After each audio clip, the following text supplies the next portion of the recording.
What is up, you guys? Welcome back to Twink Revolution. I'm Sam. And I'm Gian. And we're here with very special guest, Shahid Buttar, who's running for Congressional District 12 in California against Nancy Pelosi. He's a civil rights lawyer, nonprofit leader, and political organizer for numerous issues like the same-sex marriage struggle and government surveillance.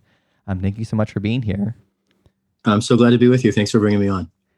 So definitely wanted to ask, Nancy Pelosi, she's a titan in American politics and is my congressperson right now.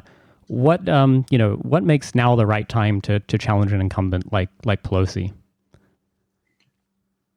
The threat to the future that the predation of the past represents, I think, forces our hands. I'm not running for office because I want a political career.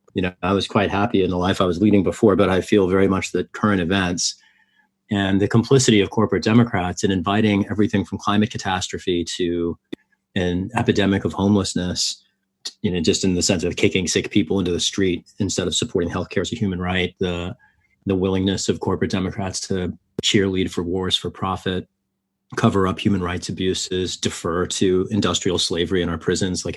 I just can't bear to watch this go down, basically. And I don't have kids, thankfully, of my own, but I have any number of friends who do. I have 9 nephews and nieces, and I think a lot about all of them. And the fact that they frankly need somebody to stand with them, and I don't see anybody in Washington doing it. So that's, I would say that what makes the time right now is just the depth and intensity of our mounting and intersectional various crises.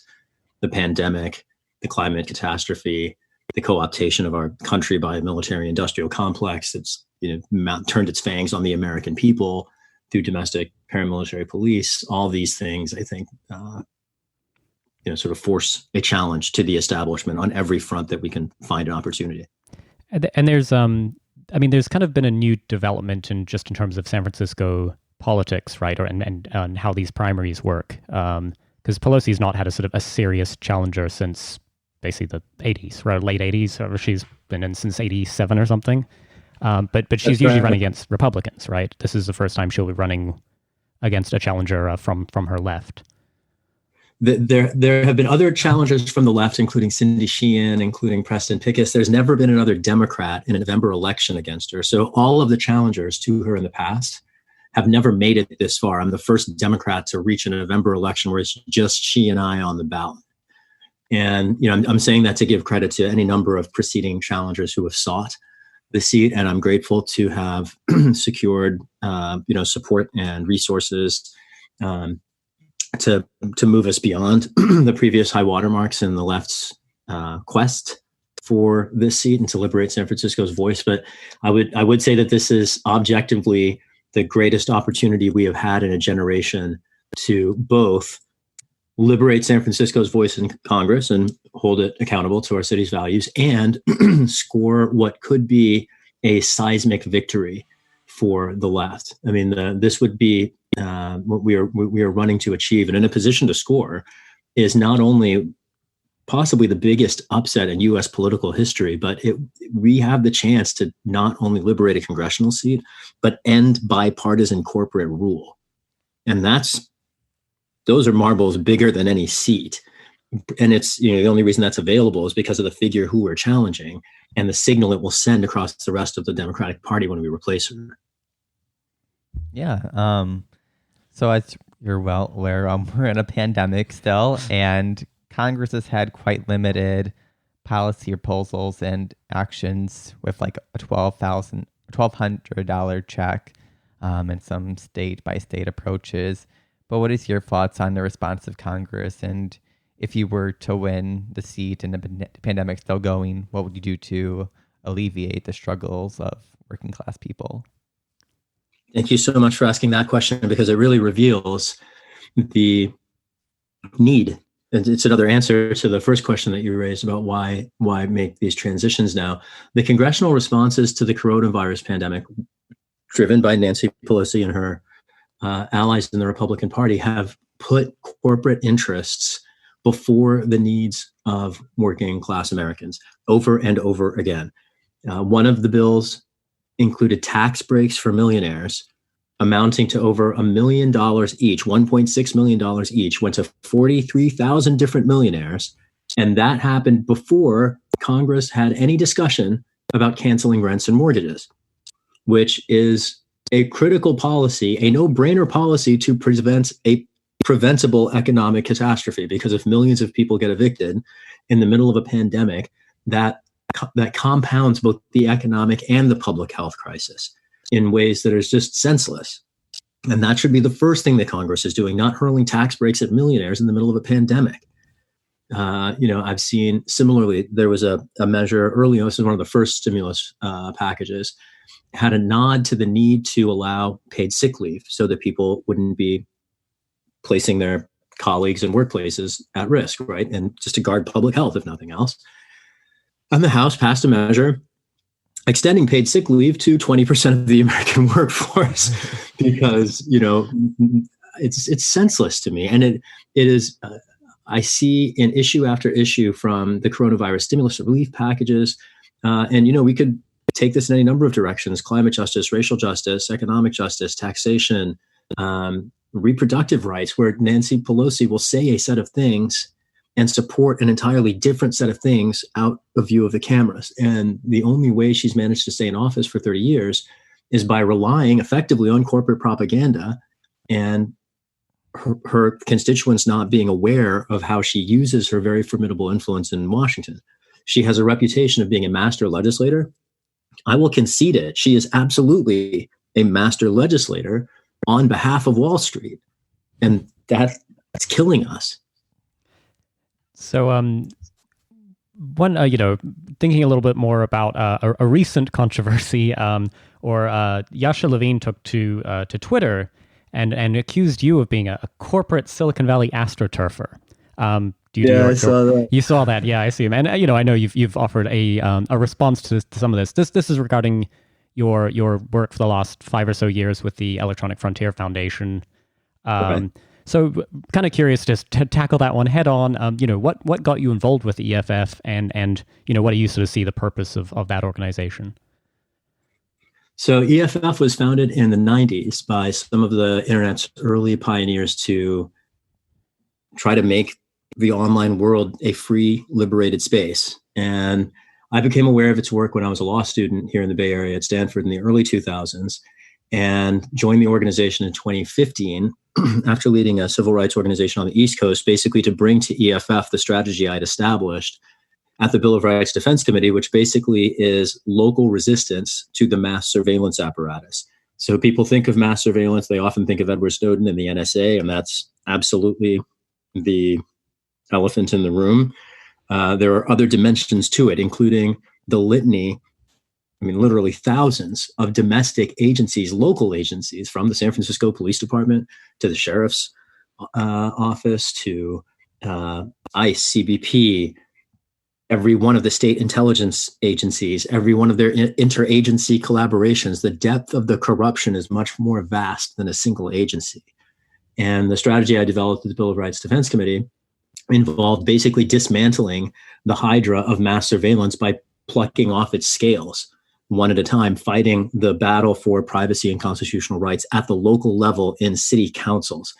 And that strategy has proven wildly successful. We've managed to, in dozens of jurisdictions across the country, win enforceable reforms to limit both the acquisition of surveillance tools, their deployment, the extent to which they're available to law enforcement to suppress dissent in particular is where my concern inheres. And that's why I joined EFF, because I recognize that the principal threat to our democracy inheres in the self-censorship and silencing that people impose on themselves when they realize that they are being watched, particularly if they feel vulnerable. And you add to that the erosion of our judicial independence, the attacks on voting rights, and then executive secrecy. I see our republic and the vestigial remains of our democracy under a multi-front assault, and an assault that one that corporate Democrats are a part of. And my work at EFF was very much about building and amplifying, continuing the work that I'd done before to extend a national network to fight the surveillance state on behalf of we the people of the United States. That's basically the very same mission that drove me to run for Congress, is to fight the military industrial complex on behalf of my neighbors and the people of San Francisco. So, I mean, in terms of the idea that some of that EFF work certainly aligns with the interest of, you say, giant tech corporations and things like that. I mean, I guess the suspicion or the accusation that was made by Yasha Levine there and picked up by some others is that you're sort of maybe interested in some of the state surveillance and state intervention, but to the exclusion of concern about, say, corporate surveillance and the companies like Google or Facebook and that sort of stuff. Right. Yeah, that's the concern. And I specifically describe a military industrial complex as the problem because I'm concerned about industrial weapons contractors from Monsanto, right? Agent Orange in Vietnam, to Palantir, to Northrop Grumman, to Raytheon, to any one of the Silicon Valley companies that are a part of that apparatus. When people fixate a lot on the big social media platforms, and I have concerns about them too, I think that the threat they pose to democracy is different than, but also just as pernicious as the ones that the surveillance state deploys. For instance, I did an interview with an independent journalist, Walker Bragman. He's based in New York, maybe 2 months ago. And YouTube, a Google subsidiary, basically censored the video. They took it down within minutes of it being posted. He didn't record a local copy, so it was effectively erased until we redid the interview a few days later. What makes it particularly ironic is that the subject of the interview was the failure of corporate media to report on the extension of the Patriot Act, which was moving through Congress at the time. And the idea not only that the government is monitoring us in secret, but that when you dare discuss it in public, a corporate platform denies your neighbors and any internet user the opportunity to hear that conversation it's like standing between authoritarian mirrors. Just to add to the complexity here, I wouldn't allege that anybody at YouTube heard the interview and said, God, we got to silence this guy. That's a machine. That's an algorithmic decision. When we start losing our rights to our own constructions, that is a terrifying road to step down. And just to be clear, we've been doing that, right? Corporations are a legal fiction that we invented to facilitate exchange. And what is the story of human civilization over the last at least 70 years, if not the subjugation of people around the world at the hands of corporate interests, capital asserting its own interests and people in their graves and kicking future generations off a cliff. We can't let that go on. And there is that much at stake. I think people often, like frogs in water, grow inured to our circumstances and fail to recognize how much is at stake in the future. And I would just say, I don't think the future can take any more of this. I mean, another pretty stark issue, certainly for San Francisco and many cities across the U.S., is housing. So I assume that's an issue that you've been asked about a lot, but I feel like it bears repeating. Only to say, what is it that you think you could do at a federal level, for example, and what's most urgent around particularly our homeless population and just the general lack of affordability for housing in San Francisco? Housing in San Francisco before the pandemic, I would have said, was the most pressing local issue, and it has been for years. And it's not entirely unpredictable, only because our voice in Congress happens to be one of the wealthiest members of Congress, and she herself is a commercial landlord. So why would we expect our voice in Washington to care much about our city's needs when she herself is just not subject to the same pressures? Even very highly compensated people in San Francisco find the cost of housing to be anything from untenable to at least a reason. For instance, I've talked to any number of people who've made change their life decisions around like family planning, for instance, because they don't know where they'd put a kid. And they can, just the cost of having a family in the city is prohibitive for a lot of people. A lot of people who have kids leave San Francisco precisely because the cost of housing is so extreme here. It limits labor mobility. It eviscerates our communities. It's literally changed the composition of the city racially over the last generation. I moved here first in 2000. And the city I fell in love with then, I love San Francisco no less today, but it is a very different city today than it was then.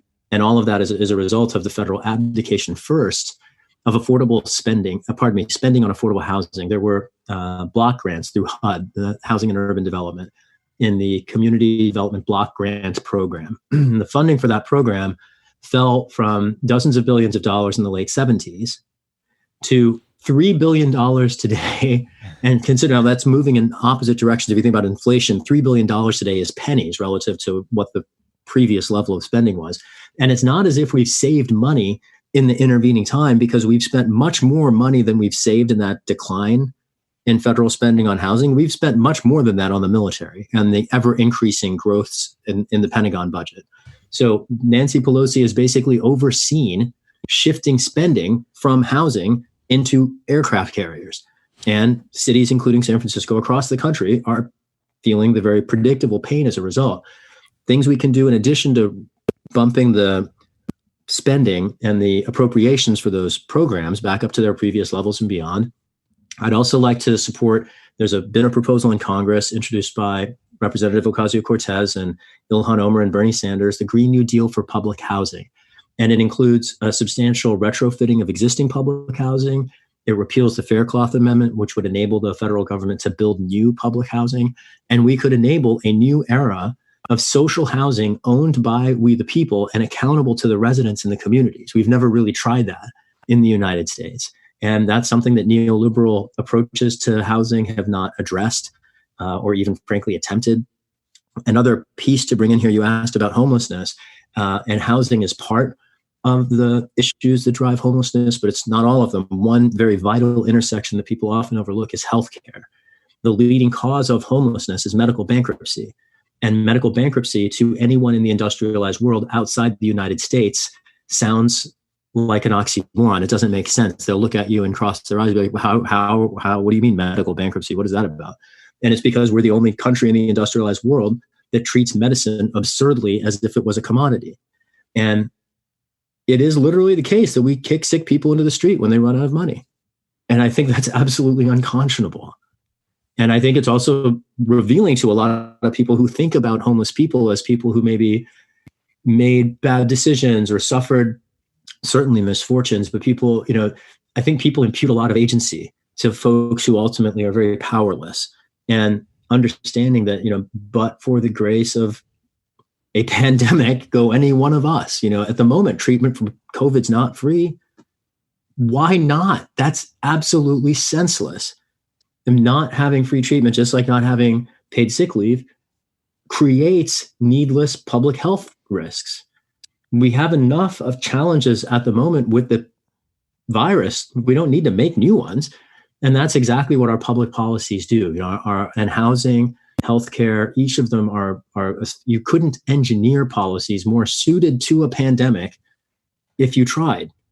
And another thing, just the last thing I'd say here with respect to housing is ultimately we need to make and establish a human right to housing, just like we need a human right to healthcare and a human right to food and education. Basic needs need to be established in a second Bill of Rights. President Franklin Delano Roosevelt proposed this over 100 years ago. It's an idea very firmly rooted in American history, in the Democratic Party before it was taken over by corporations with the support of Nancy Pelosi and the Clintons in the 90s. That vision of establishing rights to our needs in a land of plenty is a long overdue vision. It's a no-brainer. That's what I'm ultimately excited about ushering into policy once I'm elected to Congress. So another big issue that's been popular in the media is the Black Lives Matter movement, and you've been quite vocal on Twitter and your social media about support for defunding the police. But last month, a YouGov poll showed only 27% of people support defunding the police. So how do you deal with the majority rejecting that notion while also being committed to the cause of decarceration and police reform?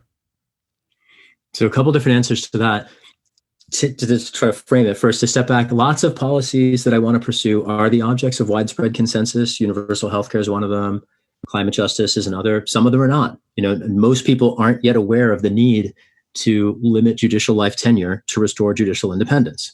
It's a thing I've written about, for over a decade. It's part of my vision. Happy to unpack it for people. Similarly, to educate the electorate about the longstanding depths of racial and predation, institutional racism, and how it is so deeply embedded in our national history, and continuing institutional framework You mentioned that I'm outspoken on much more than social media. I had a chance to speak over the weekend at Mission High School. There was a protest on Independence Day, maybe 2,000 or 3,000, mostly young San Franciscans of color. And, I had the opportunity there. And I often, when I have the mic in these situations, reflecting on just the fact most Americans have no idea that we live in an era of institutional industrial scale slavery. More people are legally enslaved in the United States today than at the height of the antebellum South. Legal slavery survived the Civil War. It's explicit in the text of the 13th Amendment. It's why we have mass incarceration. It is very lucrative for capital to enslave millions of people. And when we rewind the tape of mass incarceration and we look at the roots of paramilitary policing within the United States in particular, that has a very direct line to CIA corruption and documented crimes by the Central Intelligence Agency running drugs into the U.S., equipping and training narco traffickers who started gunning down U.S. cops. And what did we do as a result? We didn't hold the agency accountable. We jailed 2.5 million Black and brown people for participating in an underground economy that our own intelligence agency created to fund its rogue human rights abuses and foreign human rights abuses in other countries. I mean, it's absolutely preposterous. And I think that's why 27% of people support defunding the police, because frankly, most Americans have no idea about our history. People are, between our educational institutions and our media institutions, I mean, to say that the American people are ignorant would be charitable.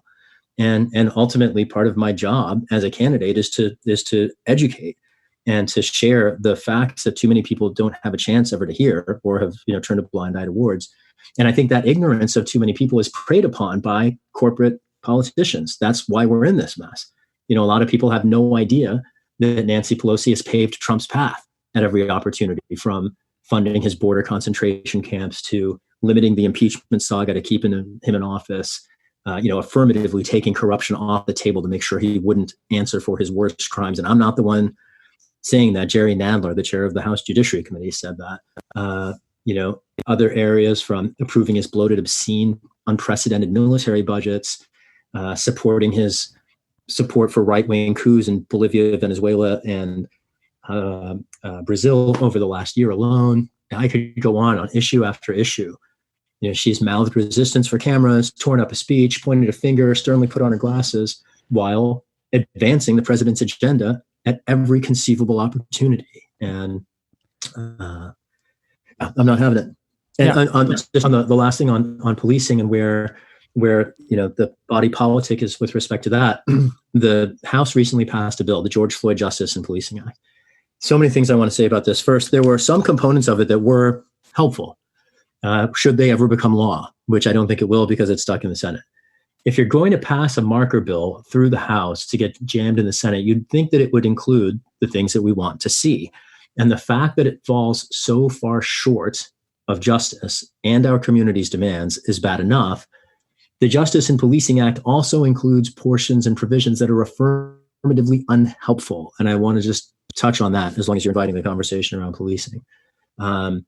So just first, with respect to credit where it's due, the bill helpfully reforms qualified immunity. It would create a registry of violent police. I proposed each of those things years ago, and I'm glad that Pelosi finally caught up. It's maybe the half dozenth area where she's, adopted parts of my platform that she previously rejected. So I'm glad that she's learning and appreciate that. I would just note there that it's not entirely clear to me that she would support these proposals if she weren't being challenged on her left flank. So just setting that aside. How the bill particularly fell short is by not defunding police. Mm-hmm. And you're right that maybe 27% of people do it, but if the bill's not going to become law anyway, the whole point of advancing visionary legislation is to lead, frame the debate. And the reason that we are calling to defund police is because we've seen enough incidents. We don't need any more studies. We don't need another commission. We definitely don't need police body cameras. I'll get to that in a second. What we need are legal changes to hold police accountable. We have to shift the law. And, so much of what the Justice and Policing Act does is defer to an established apparatus. I mean, it increases police funding, right? Which is exactly what the community is clamoring not to do. One of the ways it increases police funding is by hurling money at police body cameras, which are a corporate bait and switch that cannot promote accountability, at best promises transparency, at most into individual incidents necessarily inflected from an officer's perspective. Ultimately, police body cameras put people in prison. They don't hold cops accountable. And that's why police departments are so quick to adopt them. They're surveillance tools. Even if they were always on, and even if we could always get the footage, neither of which is true. Even in those cases, what you're going to see from body cameras is footage from an officer's perspective that never includes their acts within the field of vision. A dash cam's different. You see the cop. Dash cam footage can hold the cops accountable, and that's actually been useful in any number of cases. Body cams are a whole different thing. And the idea that in response to people being gunned down arbitrarily by agents of the state at the rate of 2 every 3 days, the answer is, okay, let's invest a bunch of money in yet another corporate tool. No, that is not the answer. And another piece here, just with respect to defunding the police, and I'll shut up after this. You hit a nerve here because I'm very adamant about. I was mugged by police in Chicago in the 1990s. Like, I have a particular, antipathy for social control. It inflects very much my version of democratic and my vision of democratic socialism generally.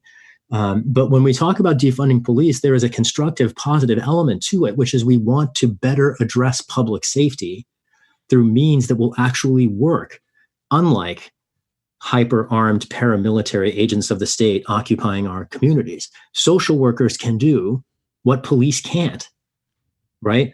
People who are returning citizens from incarceration, disarmed in our communities, can be de-escalators. Better de-escalators than police are. Police are trained to escalate and kill. That is not what we need. It doesn't help anybody.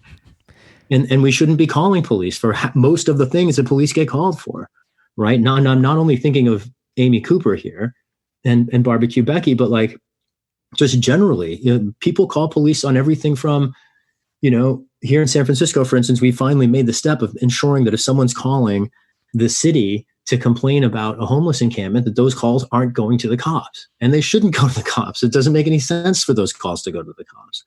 And we use police like a customer service agency instead of law enforcement. And given the litany of incidents, we've all seen too many videos of abusive violence, unprovoked violence by paid, supposedly public servants. We're past the point of needing studies. I mean, we've seen enough.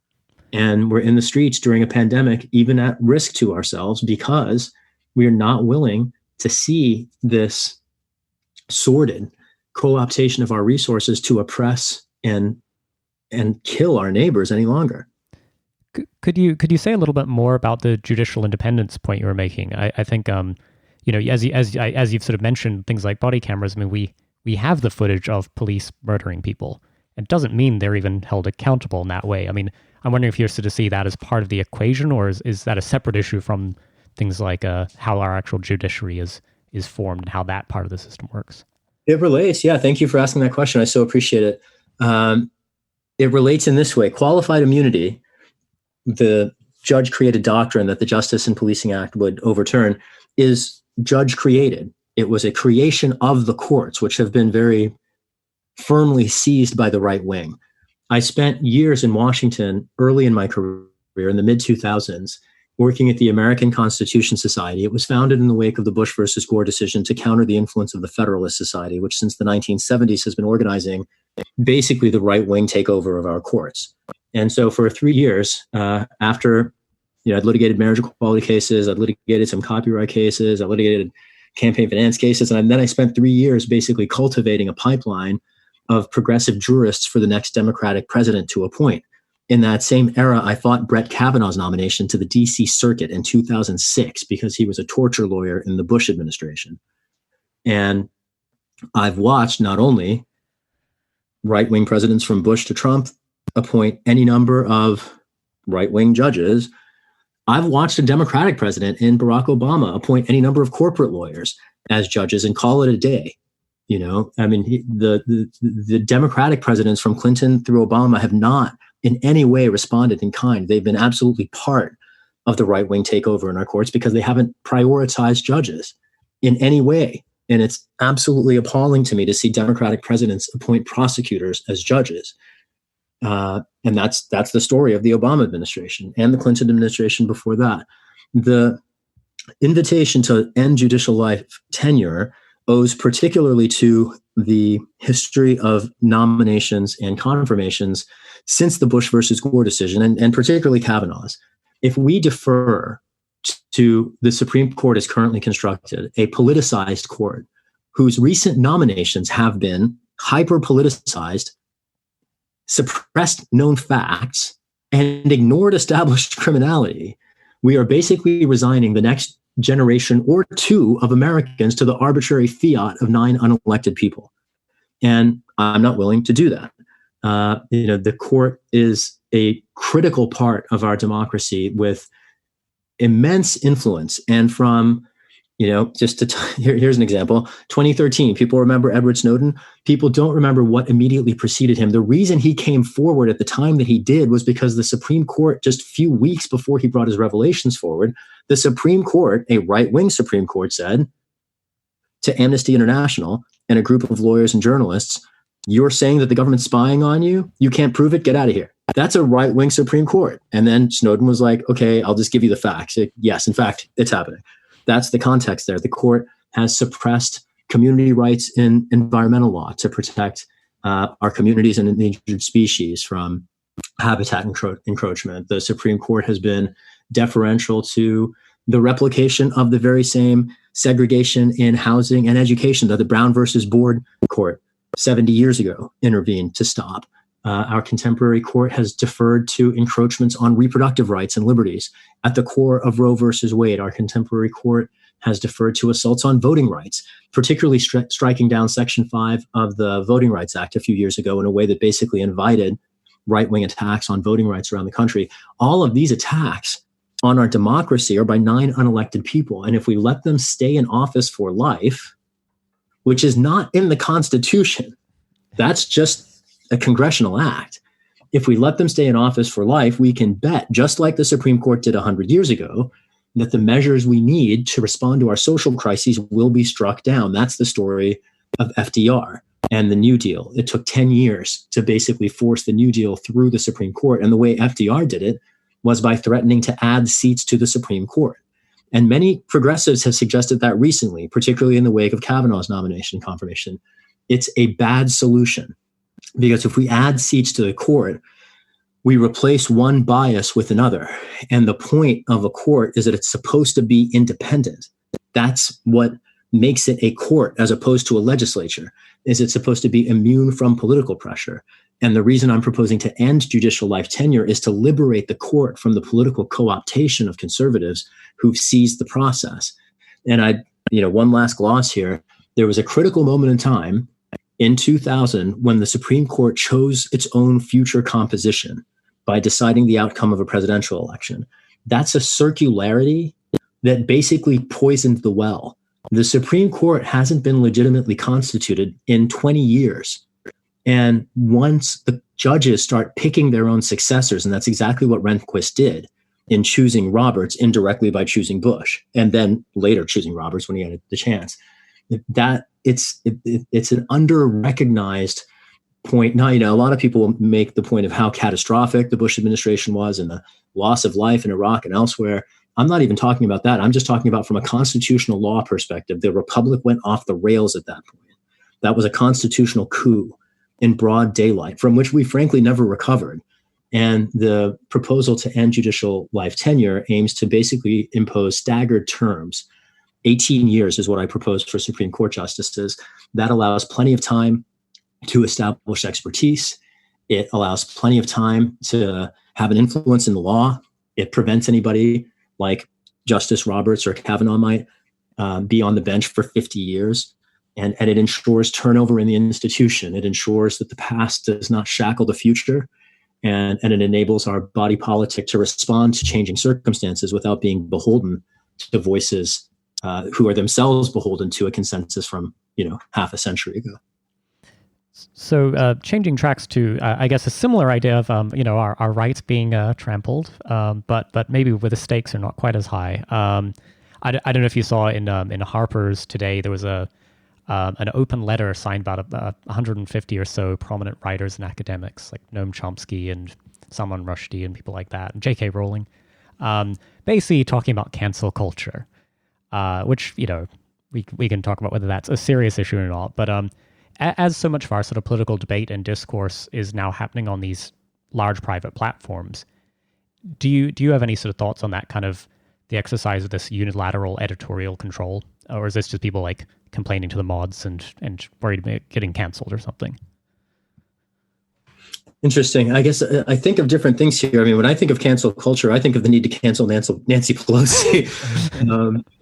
I hear you sort of pressing on corporate content moderation, which I think of as a separate thing from cancel culture. I think of cancel culture as people just coming to be aware of the faults of many of our heroes.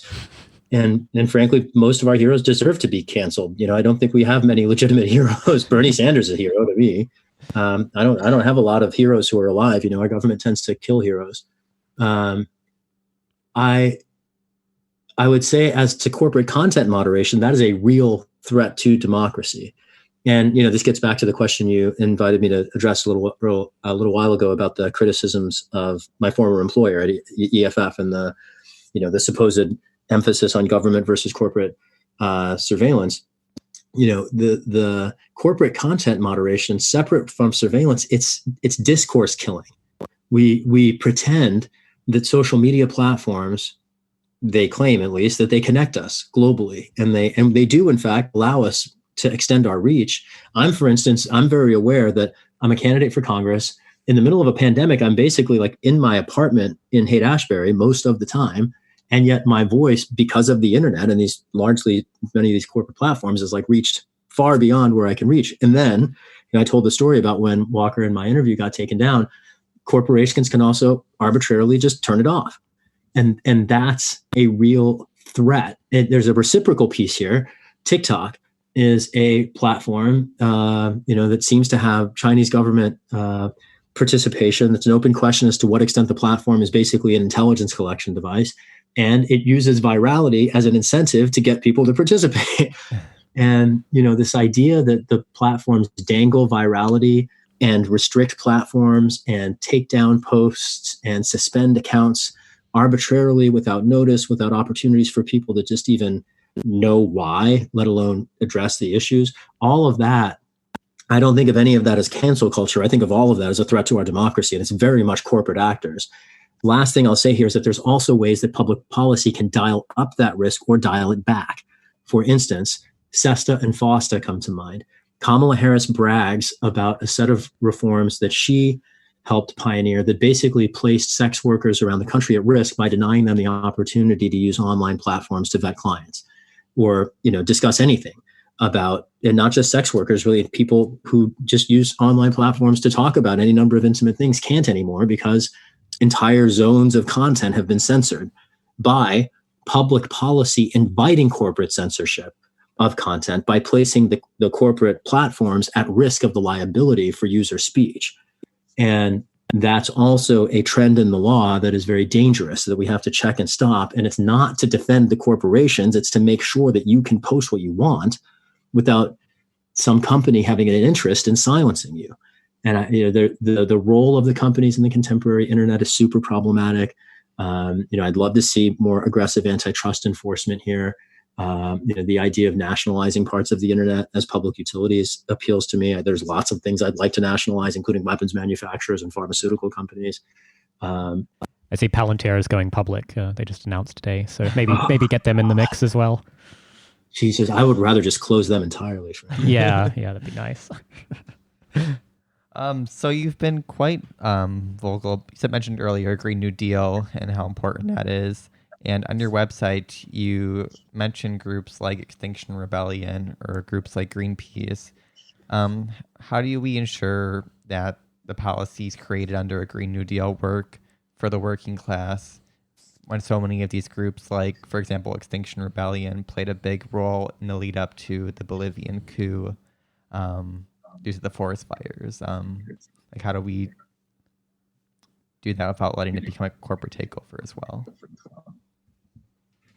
I got a little bit lost in the last part of the question, but on the how to make the Green New Deal work for the public, the working class. That was at least part of it. I gripped that much. Yeah, like how do we ensure we don't just let groups like Greenpeace, which kind of does a green capitalism, or Extinction Rebellion, who's played roles in like the Bolivian coup lead up. How do we ensure they don't just take over the policy and just keep doing the same thing? Yeah, got it. Well, the essence of the Green New Deal and what I think inheres its utility to the working class and working classes of people everywhere is the job guarantee and the just transition. What makes the Green New Deal compelling politically is that it connects the transition to 100% renewable energy and retrofitting our entire society for a green economy. It connects it to a just transition for workers displaced from traditional industries that, might get phased out. And politically, that's critical in order to enable the necessary industrial transition. As we do that, that's going to, it's already started to emerge. You can see, for instance, the industrial interests in certain sectors of the renewable energy industry, like, for instance, the manufacturing of solar panels or of wind turbines. That a lot of our domestic, they're actually vectors driving the resuscitation of domestic manufacturing capacity that had eroded during the prior era of corporate outsourcing in the 80s and 90s. And that emergence of manufacturing capacity, that's an industrial interest. It's unionized labor, right? There's a whole set of downstream economic impacts that happen as a result of that stimulus and that shifting in spending. In terms of keeping nonprofits from owning the policy, I would say this: the Green New Deal is more aggressive than anything that any nonprofit has ever articulated. No nonprofit has, envisioned all of these things in one place, and it's precisely because nonprofits are siloed. Right. It's sort of intrinsic to the exercise of nonprofits. You have a board, it has to consent on some program that you have to sell to some set of funders. So it's necessarily limited and not as intersectional as reality is. And the Green New Deal is very intersectional. And the intersectionality, I think, reflects what I would describe as a built-in check on the influence of nonprofits or anybody else.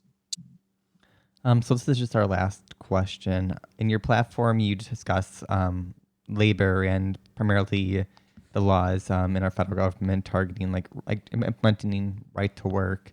But one area I didn't see was things like removal of already existing laws like Taft-Hartley. Would you work to remove these old anti-union laws from the federal government, or what would your approach be to these laws? Yes, absolutely. My understanding is that the Protecting Right to Organize Act, which is the signature reform demanded by the labor movement, which we supported and basically forced Speaker Pelosi to support after her previous opposition, part of its components would, in fact, do exactly that it would repeal Taft-Hartley. I'm very eager to stand in solidarity with organized labor, not only because organized labor is the working class that we were just talking about, but also because organized labor structurally can be a force of immense positive good in our society if it's supported. And the erosion of labor participation in our workforce, I think, is a big reason why we're in the mess that we're in, from fossil fuel extraction industries, leading us around by the nose to, police unions having such disproportionate influence over local decision making. It's because other unions are shrinking. And so, I'm eager to defend organized labor in a bunch of different ways, including, for instance, defending public education from the erosion of funding by charter schools. That's a particular place where I see organized labor, in addition, having interests that too many corporate Democrats have been willing to abandon.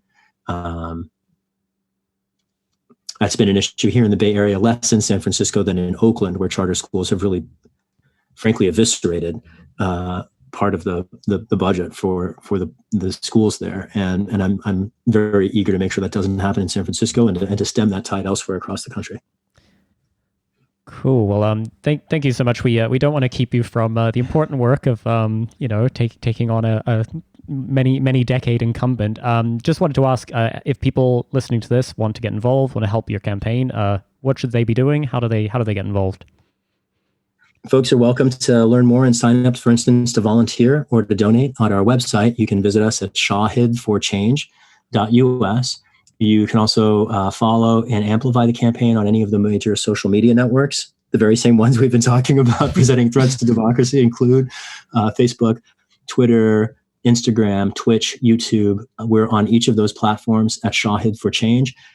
We've got hundreds of people phone banking for us at the moment. Introducing us to other people, voters in San Francisco is a huge benefit. And we'd certainly love to connect with any of your listeners. Thanks so much for having me on today.